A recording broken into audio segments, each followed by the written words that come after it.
Pela oração. Seja bem-vinda, Maria Eduarda. Muito bem, queridas irmãs. Hoje nós vamos estudar alguns pontos do capítulo 5, o poder de tornar-se e congregar todas as coisas. Tá bom? É o último capítulo do livro do Elder Bedner. Para a gente começar aqui, meus amigos, deixa eu compartilhar uma tela. Queria relembrar algo que nós vimos na nossa primeira aula desse curso, tá bom?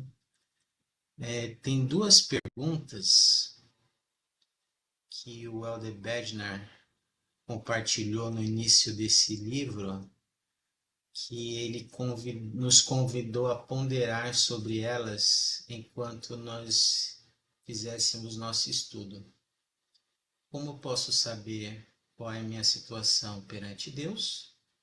E como sei se meu caminho está de acordo com a vontade do Pai Celestial?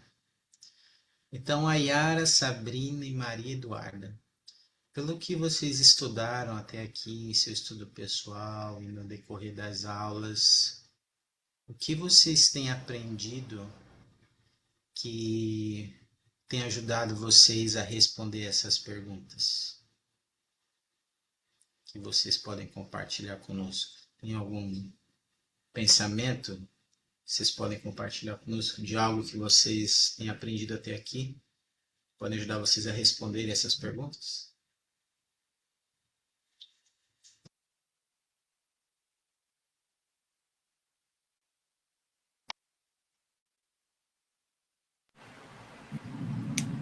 No domingo agora, na aula do jazz,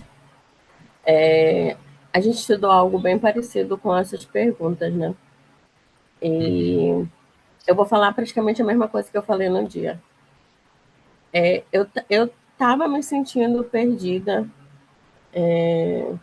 Eu sei que eu não estava tanto assim no caminho do Senhor, mas esse ano, bem no primeiro dia de aula, eu estava conversando com um amigo da minha ala, e aí ele falou assim: eu quero me formar esse semestre.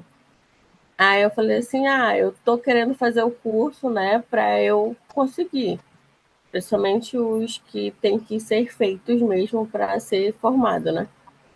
Então, eu falei assim: então vamos fazer junto que tu se forma e eu consigo mais um crédito, né? Aí Sim. ele então bora. Aí a gente fez essa promessa de assistir às aulas. E esse semestre estou fazendo 3 aulas, né? Que é o Alicerces da Restauração, o poder de tornar-se um coração sereno. Muito E bem. eu vi que as 2 aulas de o poder de tornar-se o coração sereno estão me ajudando muito, mas muito, muito mesmo, a voltar à presença dele. A ver que ele não estava perdido, era eu que não estava procurando ele. Então, ele sempre esteve ali do lado. E eu falei também que ele deixou uma bênção para mim, né? A bênção patriarcal. Então, lá explica o que, que eu realmente tenho que fazer, né? Porque é citado várias e várias vezes, que no caso é estudar. Então, como eu realmente estou focada esse semestre nas aulas do Instituto, eu realmente estou vendo que eu realmente precisava estudar. Linda. Obrigado, Ayara. Obrigado por compartilhar seu testemunho conosco, sua experiência. Muito bom ver você. E hoje nós vamos falar um pouquinho sobre isso, porque nesse capítulo ele fala sobre a importância disso, de tudo isso que você falou e de estudar, e de como o estudo nos ajuda a nos achegar ao Salvador Jesus Cristo, nos achegar a estar mais próximos dele. E como essa ação nos ajuda a perceber como está a nossa situação perante o Senhor e avaliar como está o nosso caminho, né? Se estamos de acordo com a vontade dele. Obrigado, Yara, por compartilhar isso conosco. Boa Ah, noite. oi, boa noite, Maria. Gostaria de compartilhar algo conosco sobre isso? Sim, a mesma linha de pensamento da minha prima Yara, né?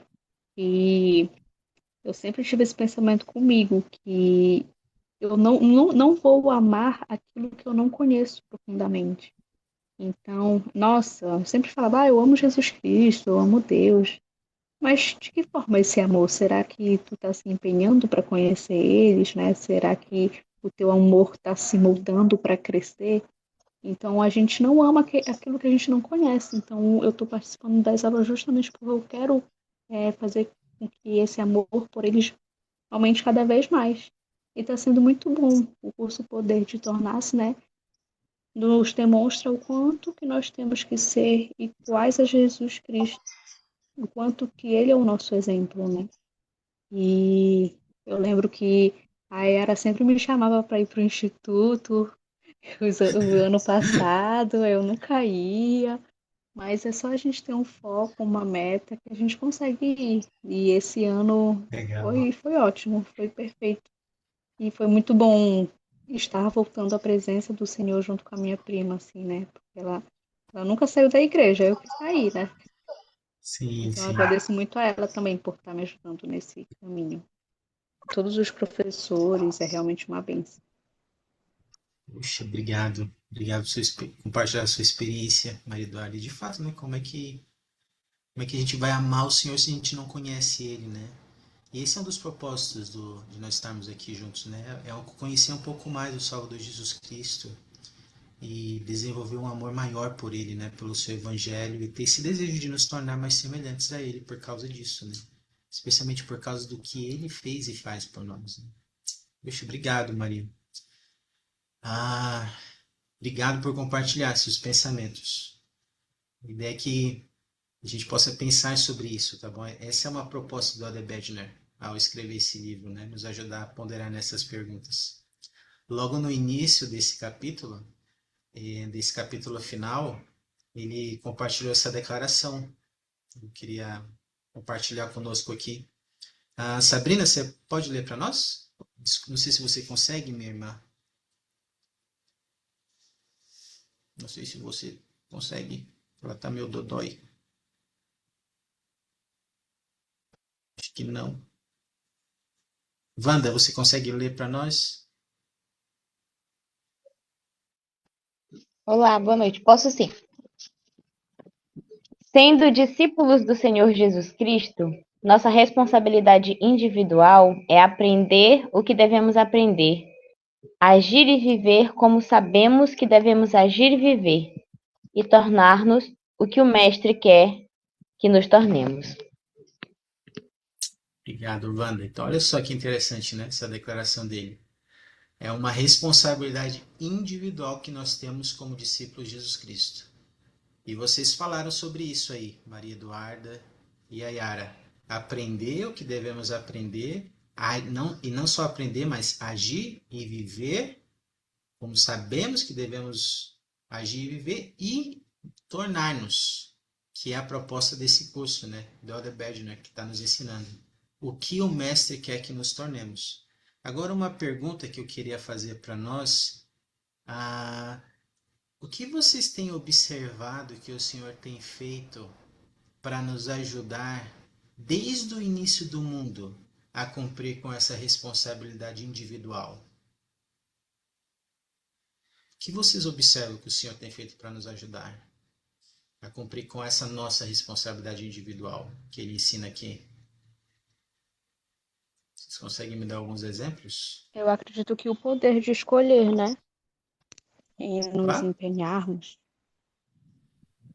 ok. Poder de escolher. O que mais? Acho que ele sempre chamou profetas que, antes que as escrituras em si existissem, né? Mas os profetas já falavam, já transmitiam a palavra do Senhor para o seu povo, para que eles pudessem ser guiados e direcionados para aquilo que ele queria. Interessante, sempre chamou profetas, né? A gente pode ver isso desde o início dos tempos, né? E tem logo no, o título desse capítulo é sobre isso, né? Poder de tornar-se e congregar todas as coisas. Tem uma escritura que eu coloquei aqui no chat, ó, em Efésios 1:10, que fala um pouquinho sobre isso. Deixa eu ver aqui. Jaqueline, você pode ler para nós, que está no chat? Efésios 1:10. Posso sim. Para, na dispensação da plenitude dos tempos, tornar a congregar em Cristo todas as coisas, tanto as que estão nos céus como as que estão na terra. Muito bem. Olha só, a dispensação da plenitude dos tempos é essa época que nós vivemos. E aqui, o apóstolo Paulo ensina que o Senhor vai tornar a congregar em Cristo todas as coisas. Aí a gente pode pensar, nossa, o que significa congregar em Cristo todas as coisas? E o que significa esse todas as coisas que tem um grifo ali? Lá nesse capítulo, o Elder Bergner ensina sobre isso. O que significa esse todas as coisas? Olha o que ele fala aqui, ó. E o que tem a ver com essa nossa responsabilidade? Deixa eu compartilhar aqui a tela novamente. Deixa eu ver aqui. Sabrina, você pode ler agora?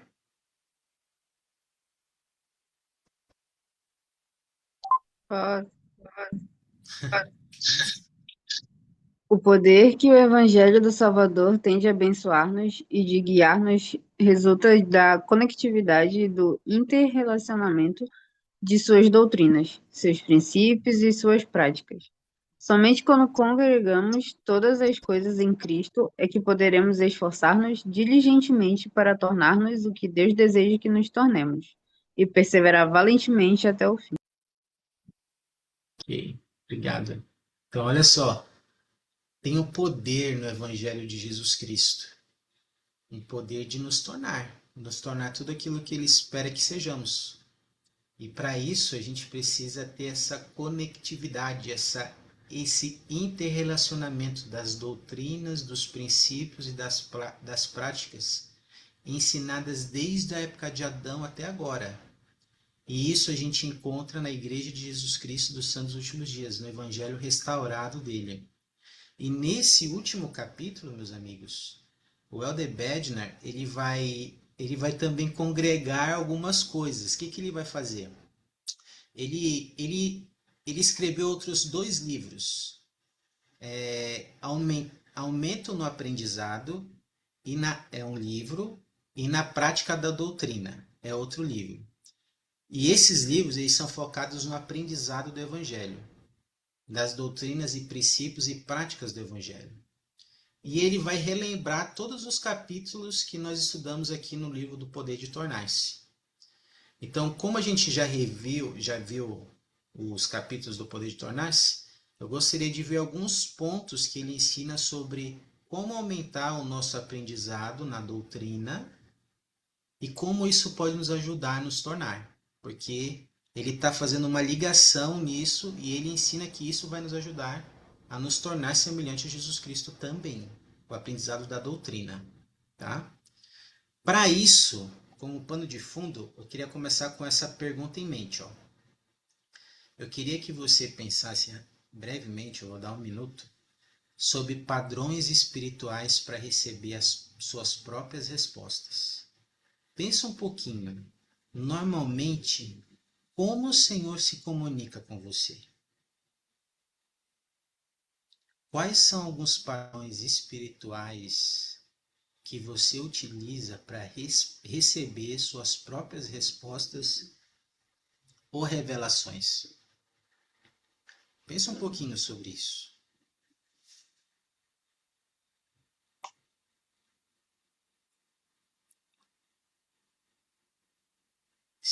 Se não for muito pessoal e alguém puder compartilhar.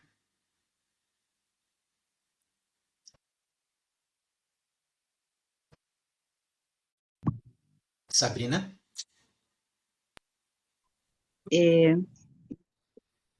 Eu sempre falo da oração, porque é a coisa mais significativa para mim, né, como receber respostas.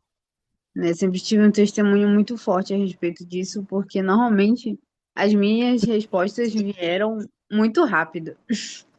E eu sempre me Legal. surpreendi muito com isso, né? Porque eu sei que a gente precisa ter paciência, normalmente às vezes demora, só que todas as experiências que eu tive onde eu pedi fervorosamente uma resposta, elas vieram Ok, muito rápido. E ok. eu passei por uma experiência ontem, inclusive, justamente com essa situação, né? Eu fiz uma oração a respeito de um assunto pessoal e foi quase que automático. Eu mal tinha terminado de falar e a resposta apareceu na minha frente.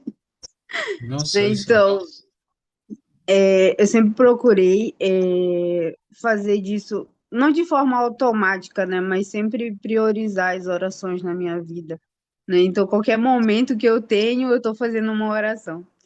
Eu lembro de um discurso do presidente Oaks, onde ele falou que ele fazia uma oração contínua durante o dia inteiro.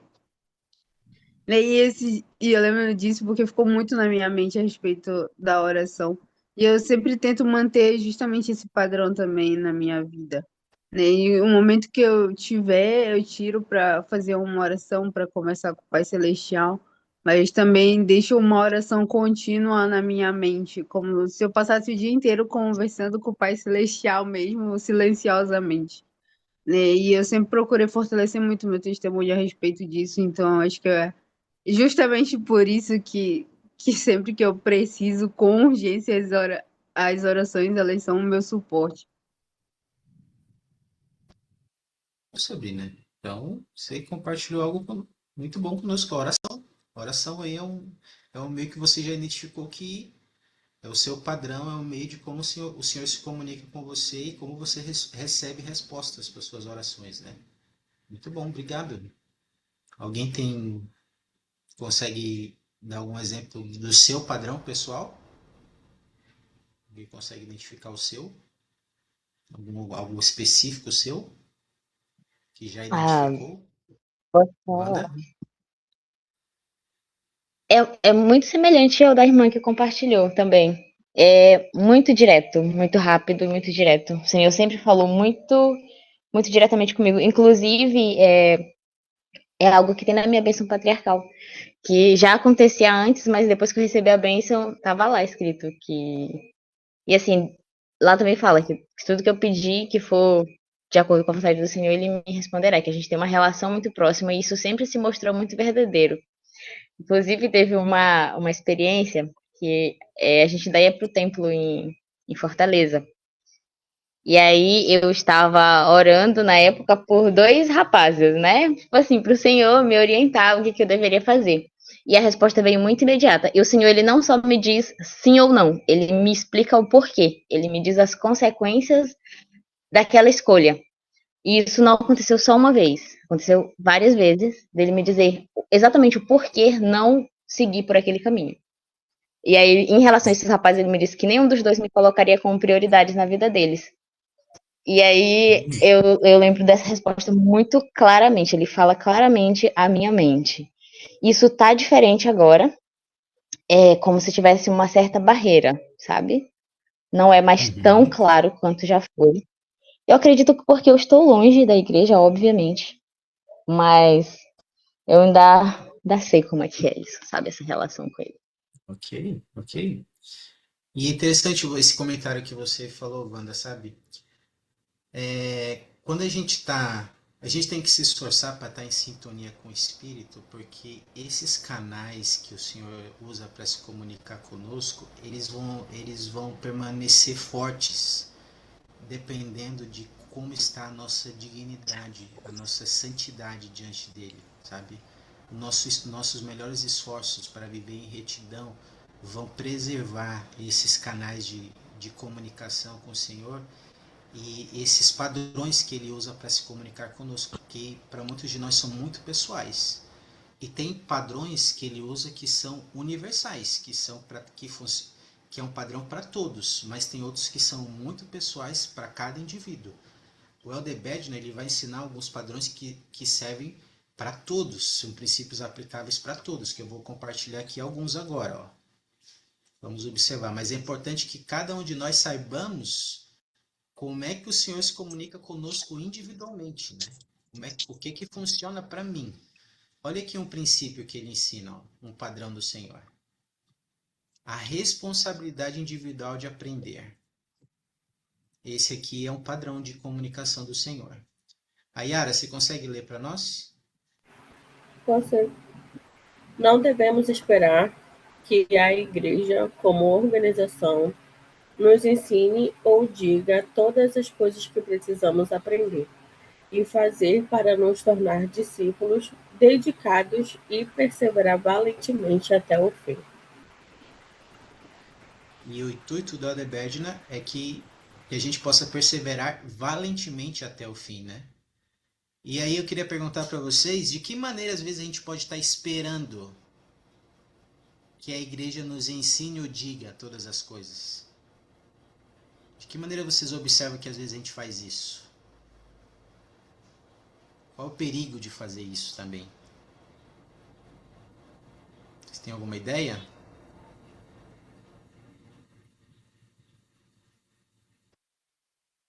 Um exemplo? Quando é que isso acontece? Wanda? Eu tô falando muito, mas eu lembrei de um exemplo que aconteceu comigo na missão. Eu tinha uma companheira muito nova, que tinha acabado de chegar, e ela me via muito como exemplo, né? Então ela me perguntava muitas coisas, e também quando ela tinha dúvidas, eu sempre fui muito de responder as coisas, que dava pra perceber, né? Fala que só. E, e eu lembro que eu estava exagerando nisso. Tudo que ela perguntava, seja espiritual, seja da missão, eu tinha uma resposta, eu tinha uma resposta. E chegou um momento em que ela falou pra mim assim, Sister, eu gostaria de pedir que você não me respondesse todas as coisas que eu pergunto. Eu preciso Olha só. ter mais respostas diretas do Senhor do que... Porque você tem muitas respostas, mas tem momentos que eu acho que a gente precisa receber diretamente dele. E eu parei e reconheci que eu era essa pessoa, que eu queria ter respostas para todas as coisas. E assim, eu estudava muito e era muito preparada, né? Mas tinha coisas que não vinham, não podiam vir de mim, ou do que eu já achava, ou de outras experiências. Tinham que vir do Senhor. E eu estava me deixando, como é que eu posso dizer? Tomar um lugar que não era meu na relação da minha companheira. Mas assim, foi imediato pra gente resolver isso e falar, realmente, sister, você está correta. Eu não tenho que ter resposta pra tudo, eu não tenho que saber tudo e falar tudo pra você, realmente. E a gente resolveu isso. E isso serviu pra mim também em relação a outras coisas. Ao invés de ficar buscando respostas em outros lugares, calma, vai buscar direto na fonte, fala com o Senhor. Tem coisas que só Ele pode te dar. Acho que é um bom exemplo disso, que a Um gente tem que tomar exemplo. cuidado. Exatamente isso. Obrigado. Já que você queria compartilhar algo? Sim, eu lembrei também de uma experiência que eu tive logo que eu me batizei. Eu queria aprender, né? Eu tinha muita sede de aprender as doutrinas da igreja e tudo era uma novidade. Então, eu lembro que eu falava para o meu marido, me ensina, eu quero aprender, eu queria assim, né? De alguma forma, abrir minha mente, queria que alguém colocasse tudo lá, né? Para que eu pudesse aprender de uma vez só. Era essa necessidade que eu tinha. E aí ele falava, não posso te ensinar tudo, tu tens que aprender por conta própria, tu tens que adquirir teu testemunho, né? Tu tens que orar, tens que receber revelação pessoal. E aí eu entendi realmente a importância da gente buscar, né? Conhecer por nós mesmos e adquirir nosso testemunho pessoal. Não somente escutar o testemunho das outras pessoas, né? Mas ter o nosso próprio testemunho.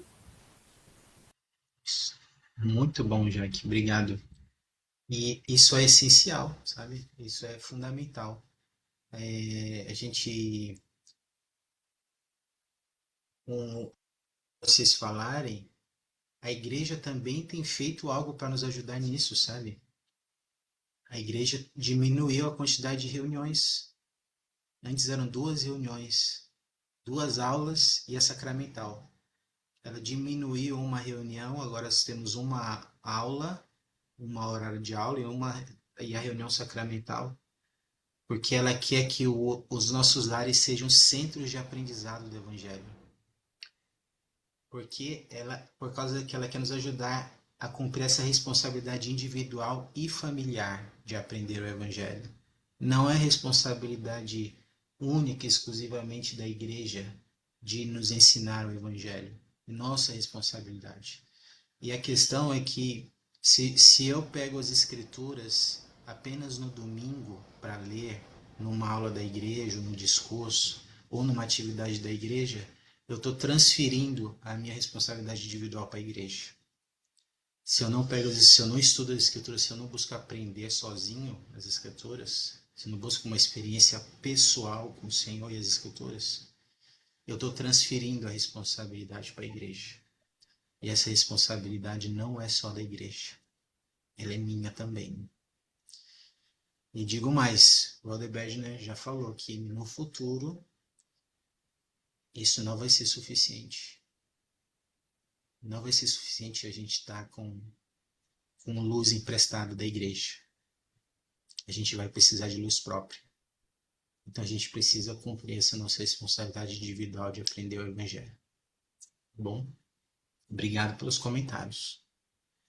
Olha outro ponto importante aqui, que ele fala sobre isso. Inquirir fervorosamente. E aí ele cita uma escritura muito conhecida do Salvador Jesus Cristo, o processo de pedir, buscar e bater. Olha o que ele ensina sobre isso. Deixa eu ver aqui.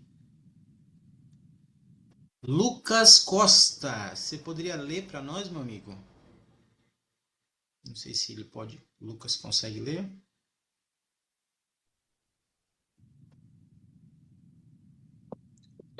Consigo sim, presidente, só estava Opa, destravando aqui o áudio. peregrino mesmo. Inquirir fervorosamente, pedir, buscar e bater. Esse princípio sugere 3 responsabilidades básicas para cada um de nós. Santos dos últimos dias, aprendizes. Primeiro, inquirir o Senhor por meio de pedir, buscar e bater requer e era uma expressão de fé no Salvador. Segundo, devemos simultaneamente persistir e ser pacientes durante esse processo ativo. Terceiro, discernir e aceitar a vontade de Deus em nossa vida são elementos fundamentais de inquirir fervorosamente por meio das ações de pedir, buscar e bater. Beleza. Agora uma pergunta para o Lucas e para os demais amigos aí. Ele ensina essas responsabilidades básicas que nós temos aí como aprendizes do Evangelho, né? Primeiro, segundo e terceiro lugar, ele ensina cada um desses processos de pedir, buscar e bater. Vocês conseguem me dar exemplos de situações onde podemos vir a precisar seguir esses passos ou princípios para receber respostas e revelações do Senhor? Vocês conseguem me dar exemplos de situações ou circunstâncias da nossa vida? Vamos precisar seguir esses passos, princípios, para receber resposta e revelação do Senhor? De inquirir fervorosamente? Uma ideia? Lembrei aqui, presidente, quando Nefe, né, ele estava buscando algumas respostas e o Senhor pediu para ele subir a montanha, né? Sobe lá que eu vou te dizer como te dar a revelação lá em cima. E não podia dar a revelação ali embaixo? Poderia, mas pediu que Nefe subisse a montanha. Então, parte de persistir, talvez a montanha não devia ser rapidinho para subir, né? Mas ele teve paciência para receber a revelação da qual ele precisava, né? E eu entendo que parte do processo de revelação, ela não deve ser, a gente não deve ser uma pessoa imediatista, né? A gente não deve orar aqui e ao final da oração já querer uma revelação, né? Então, A gente precisa ter paciência e entender que talvez o que a gente sugere que o Senhor faça para a gente não é a vontade dele, talvez. Então a gente precisa ter muita paciência e entender de fato o processo, né? O processo de revelação. Interessante isso, né, Lucas? Já pensou se algo que a gente está pedindo, o que a gente está buscando, a gente já pensou se não é a vontade do Senhor? Quer nos dar agora porque não vai ser bom para nós? Será que a gente vai entender isso? É interessante pensar sobre isso, né? Obrigado, Lucas. E às vezes buscar envolve buscar muito, por muito tempo mesmo. Tem muita paciência. Olha esse exemplo aqui, ó. Um exemplo da vida real. Um pequeno estudo de caso. Olha essa situação aqui, ó. Susan é uma jovem ativa na igreja, missionária retornada, que recentemente começou a estudar sobre o casamento plural e teve algumas perguntas doutrinárias sobre alguns pontos em que a igreja não tem uma posição oficial ainda sobre o assunto. E isso a fez ficar um pouco confusa. Ela gostaria de encontrar respostas. Olha a situação da Susan. E às vezes é sobre o casamento plural, pode ser outro assunto que nós não encontramos respostas para uma questão doutrinária. Aí tem duas perguntas aqui, ó. Que conselhos você daria para elas, seguindo o princípio de inquirir fervorosamente, que a gente acabou de ver, de pedir, buscar e bater? O que você recomendaria a ela para estudo, a fim de ajudá-la em sua busca? Vou dar um minutinho aí para vocês pensarem sobre isso, depois eu queria ouvir a opinião de vocês aí sobre isso.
E aí, meus amigos, alguma ideia aí? Conselho ou sugestão, Sabrina? Eu falaria para ela que ela deveria começar com uma oração, mas não uma simples oração. Uma oração onde ela deveria estar com a mente e o coração aberto para obter a resposta do Pai Celestial. E ao mesmo tempo que ela deveria ser paciente para esperar essa resposta. Porque a resposta das nossas orações vem de formas diferentes, né, para cada pessoa, né? Então, talvez ela fosse receber uma resposta rápida, como talvez ela precisasse ter paciência e esperar, né, no decorrer dos dias, das semanas, para ter uma resposta, né, para ela.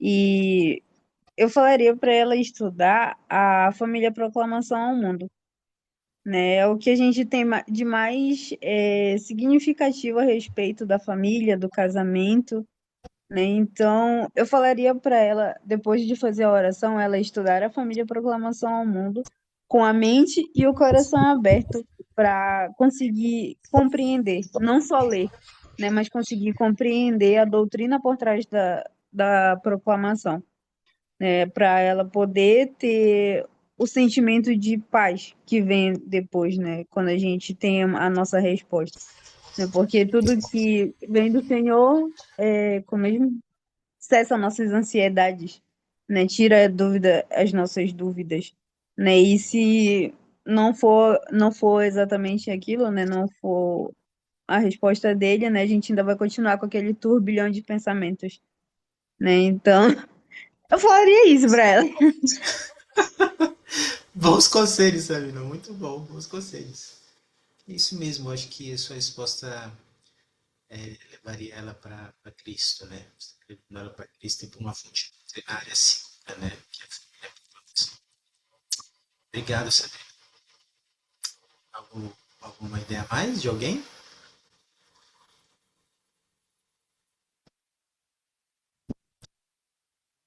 Queria compartilhar com vocês um recurso que às vezes a gente não conhece, mas às vezes a gente pode se deparar, meus amigos, com membros com algumas perguntas inquietantes, que para nós parece simples, mas para as pessoas são sinceras. E que, se não forem devidamente tratadas, podem causar um grande problema na vida dos membros. E algumas perguntas podem levar até a fé dos membros. Aqui na biblioteca do Evangelho, ó, se nós viemos aqui tópicos e perguntas, bem aqui, ó, tem um tem uma aba buscar respostas para suas perguntas. E aqui tem alguns pontos interessantes para quem está buscando respostas sobre perguntas e tópicos doutrinários da igreja. Aqui tem uns tópicos-chave que todo mundo que busca uma resposta deve estudar. Então, eu sempre recomendo cada um de nós a saber sobre isso, para poder recomendar a alguém. E aqui, ó, tem o tópico sobre ajudar outras pessoas com suas perguntas, porque às vezes as pessoas vão perguntar para nós. E aí, o que a gente vai responder? Aqui, ó, tem como deve ser a nossa atitude e como devemos reagir. Tá bom? Às vezes é alguém que a gente ministra, algum familiar, ou e aqui a igreja tem um conselho sobre como buscar respostas e como ajudar as pessoas com suas perguntas, tá bom? Mas isso é bem real. O processo de inquirir ao Senhor, de pedir, buscar e bater, é um processo que exige fé, confiança e paciência. E exige confiar no tempo do Senhor. E às vezes ele vai dizer para a gente esperar um pouco. E a gente tem que seguir em frente, confiando nas verdades que ele já ensinou e naquilo que a gente sabe que é verdade. E mais para frente a gente vai saber as coisas que a gente precisa. Último ponto que eu queria compartilhar conosco aqui. Algum comentário, alguma pergunta até aqui, amigos? Sobre isso? Tranquilo? Então vamos seguir aqui. Último tópico que ele compartilha aqui é conhecimento, entendimento e inteligência. Existe uma hierarquia entre as coisas que vocês e eu podemos aprender. Existe uma hierarquia entre conhecer, entender e chegar no nível de inteligência. Alguém sabe alguém poderia me explicar qual é a diferença entre essa hierarquia aqui de conhecer, entender, conhecimento, entendimento e inteligência?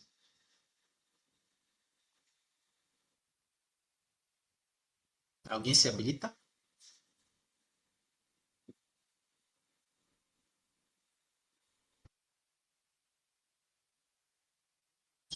Vamos ver juntos. Deixa eu ver aqui. Jonatas, meu amigo, você consegue ler para nós? Jonatas, na escuta, câmbio. que o Jonathan está ponderando na dúvida. Maria Eduarda, consegue ler para nós?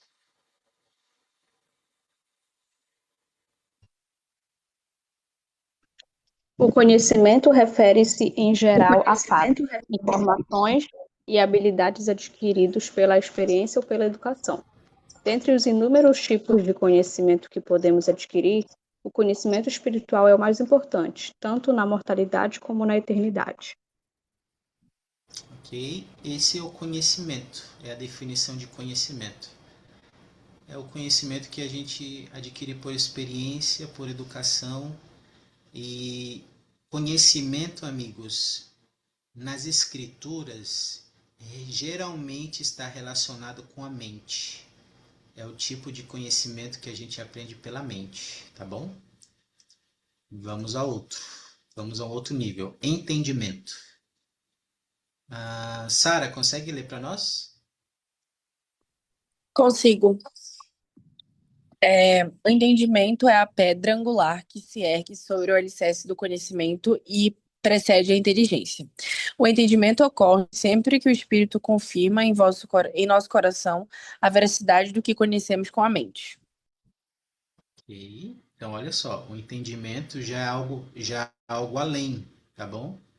O entendimento não é algo que a gente adquire apenas estudando. O entendimento é algo que a gente adquire por meio do Espírito. E nas Escrituras, o Aldeberdner ensina que geralmente ele é relacionado com o coração. Tá?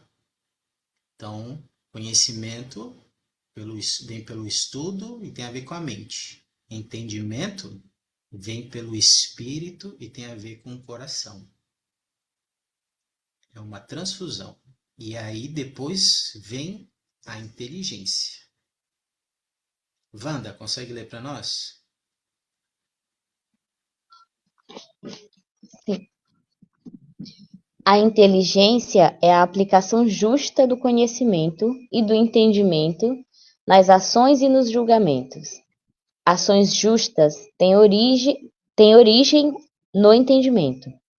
Vocês e eu talvez saibamos qual é a coisa certa a fazer, mas a inteligência envolve mais do que o mero saber. Se formos inteligentes, faremos sempre as coisas certas. Inteligência é viver de maneira que as doutrinas do Evangelho sejam uma parte ativa e permanente de quem somos, do que fazemos e do que pensamos.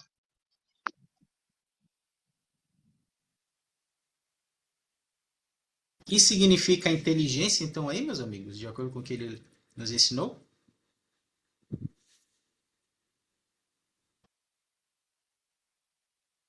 O que significa ser inteligente? Seria a aplicação justa, né?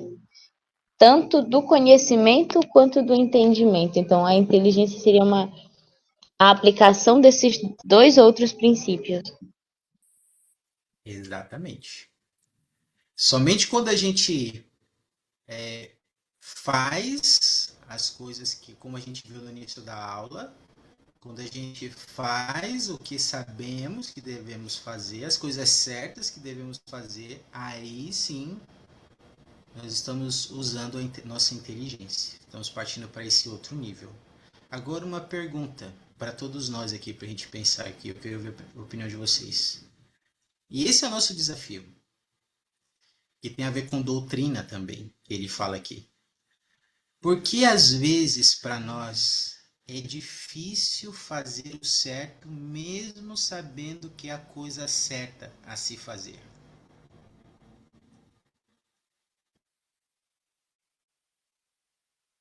A gente sabe o que é certo a se fazer. Mas por que às vezes é difícil fazer o certo? Mesmo sabendo o que é a coisa certa a se fazer.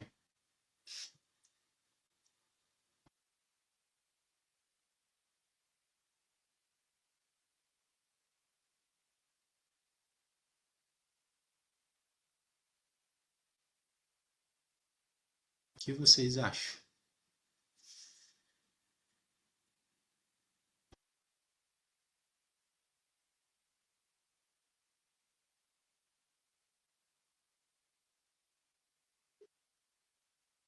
Eu tenho vontade de botar tudo culpa no inimigo, né? Dizer a culpa do inimigo. Mas, infelizmente, não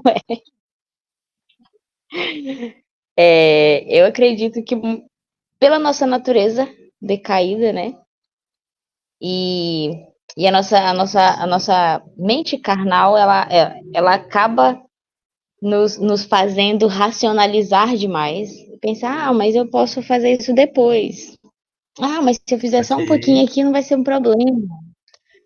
E aí isso acaba nos levando a, mesmo tendo conhecimento, tendo o entendimento, não alcançar a inteligência de fazer o que é justo. E aí a gente se deixa levar por esses fatores, essas justificativas que nós damos a nós mesmos, né? E a gente acaba percebendo depois que se eu tivesse feito correto, teria sido tão mais fácil minha vida, né? Mas é o que acontece muitas vezes com a gente. Esse é o nosso desafio, né, banda? De todos nós, de todos nós. Nosso desafio de se tornar é viver de maneira que as doutrinas sejam parte ativa e permanente de quem somos.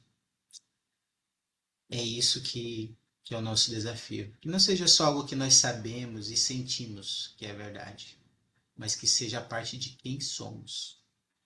Eu vou compartilhar uma história aqui com vocês de um exemplo de uma irmã que ela nos ensina como é que a gente faz com que a doutrina se torne parte de quem a gente é. E não é algo apenas que nós sabemos e sentimos que é verdade, mas como é que ela se torna parte de quem a gente é. Vou compartilhar essa experiência dela e depois também queria que vocês possam me dizer como é que vocês podem ver Jesus Cristo nessa irmã, na atitude dela, tá bom? Deixa eu compartilhar esse vídeo aqui. Opa, peraí, vamos lá. Uma experiência que foi contada pelo L.D. Cook, e Tim L. Cook, do Fórum dos 12, numa conferência geral. Deixa eu compartilhar a tela aqui com vocês.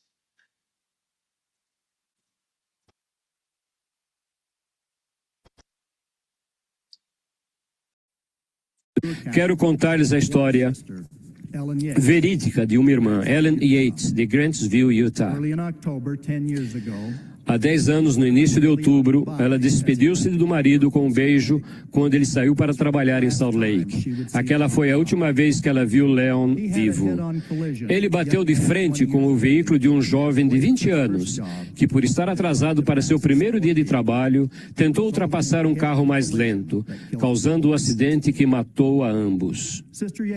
A irmã Yates disse que depois que 2 consternados policiais rodoviários lhe deram a notícia, ela entrou em choque e sofreu muito. Ela relata: ao tentar encarar o futuro, tudo que eu via à frente era escuridão e dor. Por coincidência, o melhor amigo do marido dela era o bispo do rapaz. O bispo telefonou à irmã Yates e lhe disse que a mãe do jovem, Jolene Wilmore, queria conversar com ela. Ela recorda: foi um choque. A mãe do jovem que provocou o acidente que matou o esposo dela queria conversar com ela. Numa situação normal, se a gente se colocasse no lugar dela, qual seria a reação normal? A gente falaria com ela? Com a mãe desse jovem? O que vocês acham?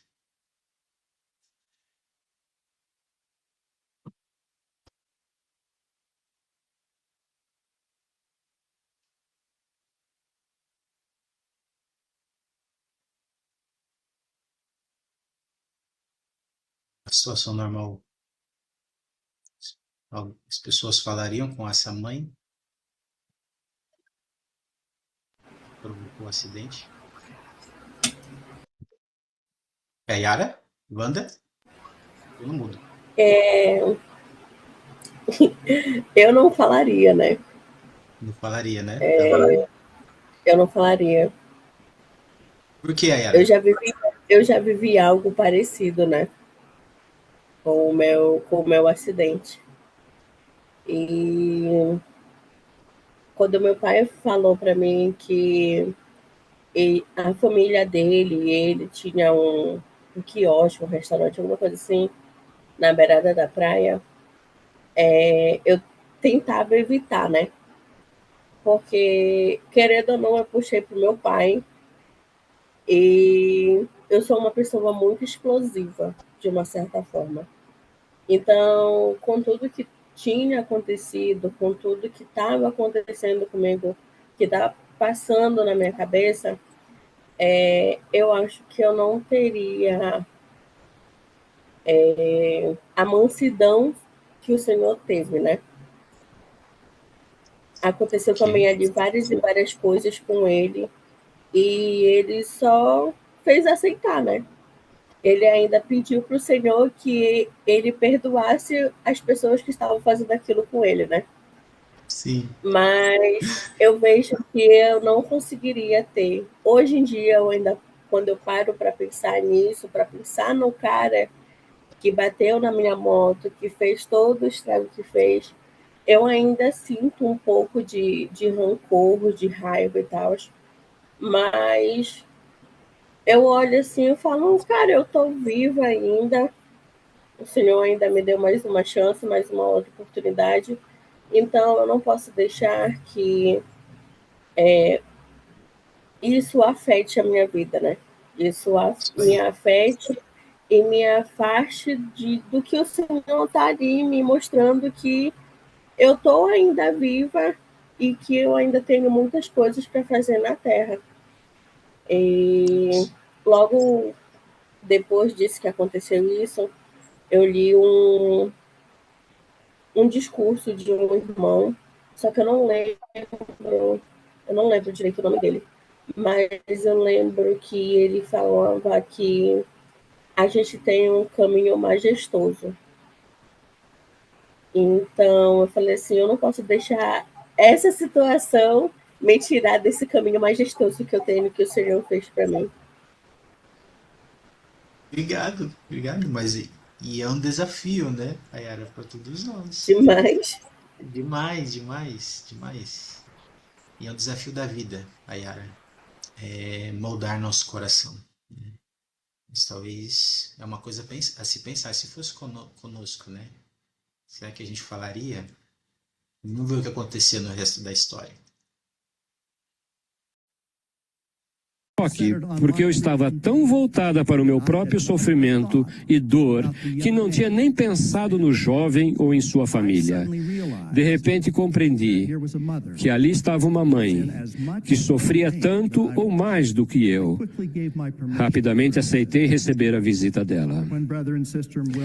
Quando a irmã e o irmão Wilmore chegaram, expressaram grande tristeza por seu filho ter sido responsável pela morte de Leon e lhe deram uma gravura do Salvador com uma garotinha nos braços. A irmã Yates disse: quando as coisas ficam insuportáveis, olho para a gravura e me lembro de que Cristo me conhece pessoalmente. Ele conhece minha solidão e minhas provações. Uma escritura que consola a irmã Yates é: portanto, tende bom ânimo e não temais, porque eu, o Senhor, estou convosco e ficarei ao vosso lado.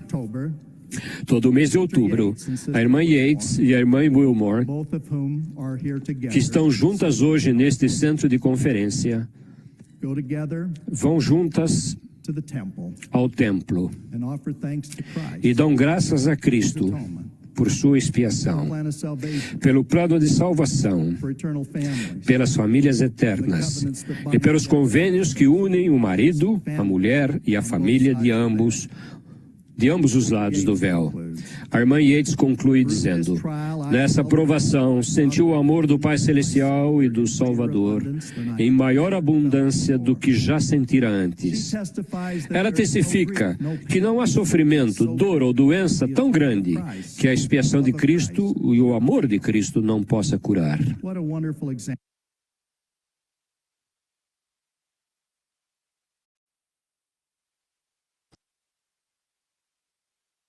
O que vocês podem ver com o exemplo dessa irmã de fazer com que a doutrina se torne parte ativa e permanente de quem nós somos?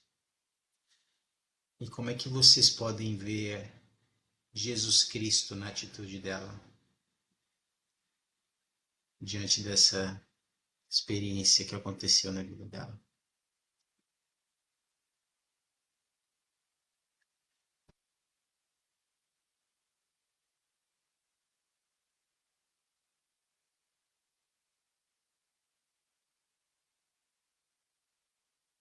Você consegue identificar algum caráter de Cristo na atitude dela?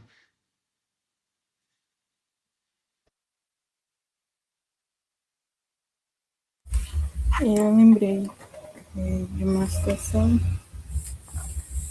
em que uma pessoa falou uma vez, eu estava presente, né, quando essa pessoa falou isso, dizendo que era impossível nós, seres humanos, perdoar alguém que fez algo muito grave contra algum parente, né? E daí essa pessoa citou um exemplo de que se alguém matasse o filho dela, ela não perdoaria, não conseguiria perdoar. E aí, nessa ocasião, eu falei que ela poderia sim, que pelo poder da expressão de Jesus Cristo, ela conseguiria perdoar. E eu lembrei disso nesse caso, né? De que o poder do Salvador ele é tão poderoso na nossa vida que ele nos faz ter essa capacidade de perdoar as pessoas, de amá-las, mesmo elas fazendo algo contra nós, né? E que o Senhor, ele nos ajuda. E como você falou agora, é uma das características do Salvador, da personalidade dele. E ele nos faz ter essa característica também, né? Ele nos atribui essa característica do perdão de pessoas de coração amável, né? Isso é uma coisa assim maravilhosa. Somente o Senhor mesmo pode nos ajudar a ser essas pessoas, né? Isso aí, Jaque. Obrigado por compartilhar. Eu queria encerrar nossa aula com o meu testemunho sobre isso. Eu testifico que o entendimento viver a doutrina vai nos ajudar pouco a pouco a adquirir o caráter de Cristo em nosso semblante. Por meio da expiação dele, nós podemos desenvolver o caráter de Cristo em nossa vida. Desenvolver traços do caráter dele, como o perdão, a misericórdia. E nós vamos ter o desejo de sacrificar-nos, de fazer a vontade dele ao invés da nossa. Talvez a vontade dela, naquele momento, era ficar com a dor dela, né? Da perda do marido dela. Mas a vontade do Senhor era de perdoar, de usar misericórdia. E ela se esqueceu, ela falou, eu me esqueci das minhas dores. E eu pensei na dor do próximo. Isso é o caráter de Cristo. E isso era quem ele era, é o tipo de pessoa que ele era. E com o passar do tempo, a gente vai se tornar esse tipo de pessoa. Cada vez mais que nós aprendemos o Evangelho, que nós aprendemos aqui, no coração, e que nós nos esforçamos para que se torne parte de quem nós somos. Pouco a pouco, nós vamos sacrificar nossa vontade. E esse é um dos indícios que o Adalberto ensina. Que nós precisamos ponderar e avaliar nossa vida, se nós estamos dispostos a sacrificar, o quanto estamos dispostos a sacrificar para fazer a vontade do Senhor. Sei que, como eu disse, a gente pode ser mais semelhante ao Salvador Jesus Cristo, perseverar valentemente no caminho dele. Essas verdades, queridos amigos, eu os convido a ponderar como estamos nos saindo em desenvolver esse caráter de Cristo, ao conhecer, viver a sua doutrina e incorporá-la na nossa vida todos os dias, com a ajuda da sua expiação. Eu testifico dessas verdades, compartilho meu testemunho. Faço isso em nome de Jesus Cristo. Amém.